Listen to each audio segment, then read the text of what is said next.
Welcome to the show where engines meet headlines and politics collides with the pitch. Tonight we dive into a story with all the subtlety of a two-footed tackle. President Trump's Proclamation 10949, a sweeping travel ban threatening to derail the 2026 FIFA World Cup before kickoff. What should have been a global celebration is now a geopolitical standoff. Stadiums ready, but the world isn't exactly invited. The welcome mat's been yanked, replaced by a bureaucratic brick wall with a very selective door. This is how the world's biggest party got a bouncer with an agenda, turning a festival of unity into a high-octane controversy. Buckle up, here are the turning points reshaping this historic and now historically complicated tournament. Let's break down Proclamation 10949, a sweeping national security measure that, with a single stroke, slams the door on fans from 12 countries. This isn't just a bureaucratic hurdle, it's a wall that separates dreams from reality and passion from participation. For millions of soccer fans, the World Cup is more than a tournament. It's a once-in-a-lifetime pilgrimage, a chance to stand shoulder to shoulder with the world and cheer for their heroes. But for those on the wrong side of this policy, that dream is abruptly and painfully out of reach. And it doesn't stop there. 7 more countries are put through extreme vetting, their citizens subjected to endless paperwork, interviews, and uncertainty. The process is so daunting it feels less like a security check and more like an obstacle course designed to wear down even the most determined fans. Meanwhile, elite players and FIFA officials? They breeze through with VIP passes, their status granting them immunity from the red tape that ensnares everyone else. The contrast couldn't be starker. The privileged few glide past the barriers, while the passionate many are left stranded. But the fans, the beating heart and soul of the sport, are left out in the cold, literally and figuratively. They're the ones who bring color, noise, and life to the stadiums, yet now they find themselves locked out, their voices silenced. The US visa system, already notorious for its sluggish pace, has now ground to a near halt. Mountains of paperwork pile up, and the backlog grows by the day. Consulates are overwhelmed, their waiting rooms packed with anxious applicants. For many, the wait for a decision stretches not just into months, but into years, long enough for entire tournaments to come and go.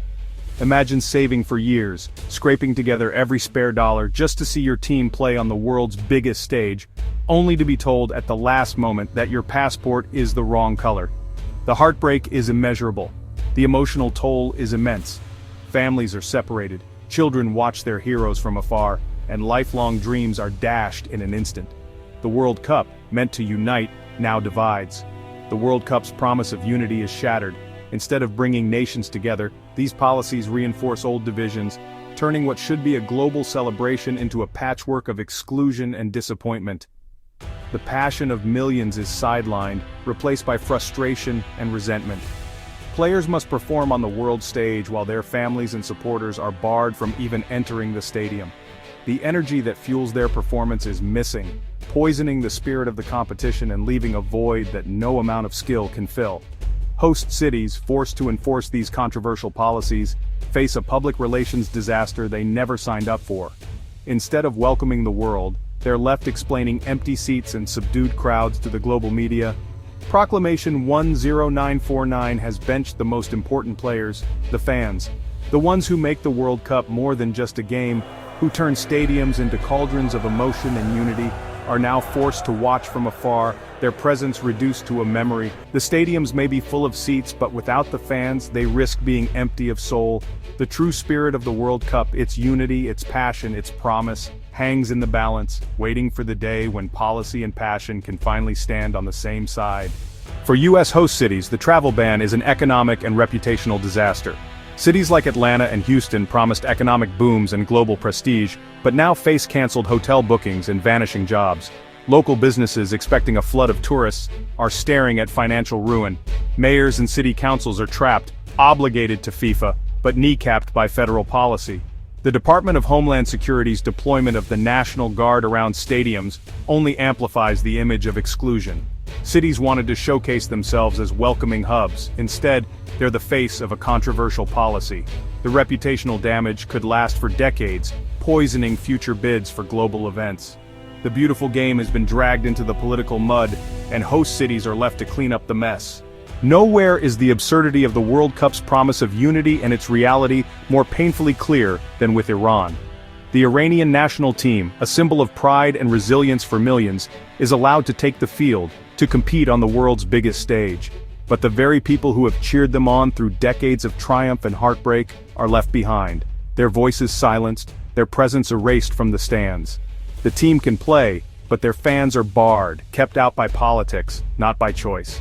The stadiums, designed to echo with the roar of passionate supporters, instead ring hollow, their emptiness a stark reminder of who is missing. Players get special exemptions, whisked through borders and checkpoints, while ordinary supporters are left stranded outside, denied the chance to witness history in person.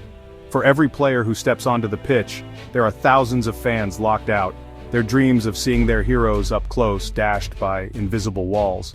Imagine the surreal scene: Iran playing a World Cup match in Philadelphia, a city known for its own revolutionary spirit. The stadium is alive with energy, but not from the people who have followed the team through thick and thin. The stands are packed, but with neutrals, Americans, tourists, and fans of the game, all enjoying the spectacle. The unique chants, the sea of red, white, and green, the emotional connection that only true supporters bring, all of it is missing. The section reserved for Iranian fans sits empty, a silent, visual testament to exclusion. Flags draped over vacant seats become symbols of absence, not celebration. Meanwhile, just across the border, Canada and Mexico open their arms to all fans regardless of nationality.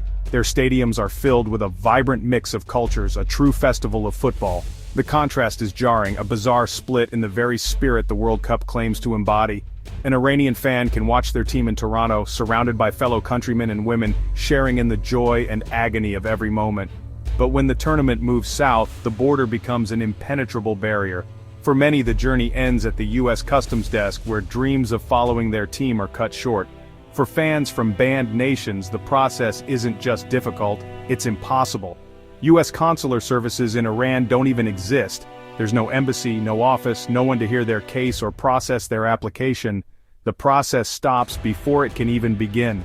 For these fans, the World Cup is a distant spectacle watched from afar, never experienced firsthand. FIFA, the organization that never misses a chance to preach about unity and inclusion, is conspicuously silent. The contradiction is glaring. Caught between its stated principles and the financial realities of hosting in the U.S. executives dodge questions, sidestep responsibility, and hope the spectacle will distract from the injustice. But the silence speaks volumes. The risk is clear. The 2026 World Cup could be remembered not for its goals or its drama, but for its empty seats and the political statements made outside the stadiums. Players are left to perform on the world stage without the support of their nation, forced to celebrate and suffer in isolation. The bond between team and fans, so vital to the spirit of the game, is severed. The passion, the energy, the sense of belonging, all reduced to distant cheers and flickering screens. The message is unmistakable. This game, this celebration of humanity, is only for the privileged and the politically acceptable. The rest are left outside, looking in. Proclamation 10949, meant to protect, instead ensures that the World Cup spirit of unity is lost, replaced by division, exclusion, and a sense of injustice that lingers long after the final whistle. In the end, the beautiful game is left with a painful question: what is a World Cup worth if it cannot bring the world together? In global sports, money talks, and right now, sponsors are nervous. Brands like Coca-Cola and Adidas, built on unity, are caught in a PR minefield, worried about being linked to exclusion. Some are considering scaling back U.S. campaigns, quietly distancing themselves from controversy. FIFA's silence is a business failure, leaving sponsors exposed and advocacy groups launching boycotts. Legal challenges argue the ban violates hosting agreements, adding more uncertainty. If sponsors pull back, FIFA's revenue model is at risk. This is an existential threat. The longer FIFA stays silent, the greater the chance of a domino effect that could cripple the tournament's commercial side. The relationship between global sport and global capital is being stress-tested, and the cracks are showing. While the US doubles down on building walls and fortifying its borders, determined to keep outsiders at bay, a very different story is unfolding just to the north and south. The world watches as the US pours resources into security infrastructure, sending a clear message of exclusion at a time when the world is supposed to come together for the beautiful game. In stark contrast, Canada and Mexico are rolling out the welcome mat, transforming their airports into gateways of celebration. Arriving fans are greeted not with suspicion but with open arms, festive banners, and a sense of genuine excitement. The red carpet is quite literally being laid out for visitors from every corner of the globe. Both countries are seizing this moment to showcase their legendary hospitality, eager to prove that international events can be about unity, joy, and cultural exchange. Volunteers and staff go out of their way to make every guest feel at home, setting a tone of warmth and inclusion from the very first step. Canada and Mexico have thrown open their borders to all ticket-holding fans, making entry as smooth and welcoming as possible. There are no intimidating interrogations or endless lines, just a shared excitement for the tournament and a desire to welcome the world. This approach creates a striking contrast with the US, where strict customs and heavy security measures dominate the experience. The difference is palpable and fans are taking notice. Football federations from around the world are now petitioning to base their teams in Canada or Mexico, seeking an environment where players and staff can focus on the game, not on navigating a maze of restrictions and suspicion. Fans, media, and even sponsors are gravitating toward the friendlier, more festive atmosphere north and south of the US border. The difference in mood is unmistakable. Where the US feels tense and unwelcoming, Canada and Mexico are alive with celebration. As a result, people and money are flowing into Canada and Mexico. Hotels are booked solid, restaurants are bustling, and local businesses are thriving. The economic windfall that was expected to be shared across North America is now largely bypassing the US, Canadian, and Mexican cities, are reaping the rewards, both financially and in terms of global reputation. Headlines around the world praise their openness and savvy, while the US faces criticism for its isolationist stance. The tournament, once envisioned as a unifying event across the continent, is now split in two, divided not just by geography, but by philosophy and spirit. In Canada and Mexico, stadiums are packed, streets are filled with music and laughter, and the World Cup has become a true festival of nations. Meanwhile, in the US, empty seats and heavy security cast a shadow over the games, turning what should be a celebration into a restricted, anxious affair. The power dynamic has shifted dramatically.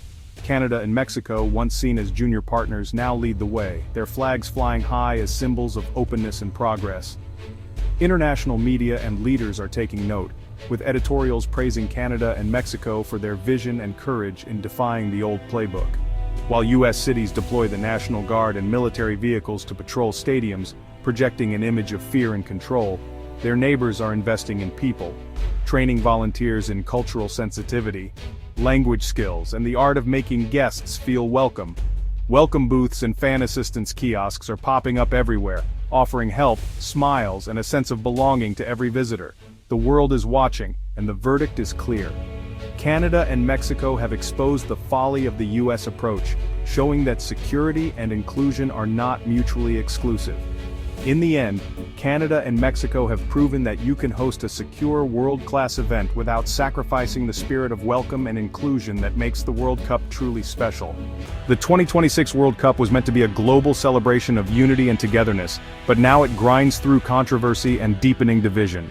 Trump's proclamation sidelined the fans, the true heart and soul of the game, while Canada and Mexico seized the opportunity with open arms and even wider open wallets. FIFA's silence only raises tough questions. Can a country truly host the world if it shuts out millions of passionate fans? Will brands stick around if their markets are suddenly blocked off? The beautiful game is, for now, looking decidedly ugly. The final whistle hasn't blown just yet, but the integrity of the tournament is already hanging on the line. Drop your take in the comments below. Can the World Cup truly survive when unity is benched and sidelined like this?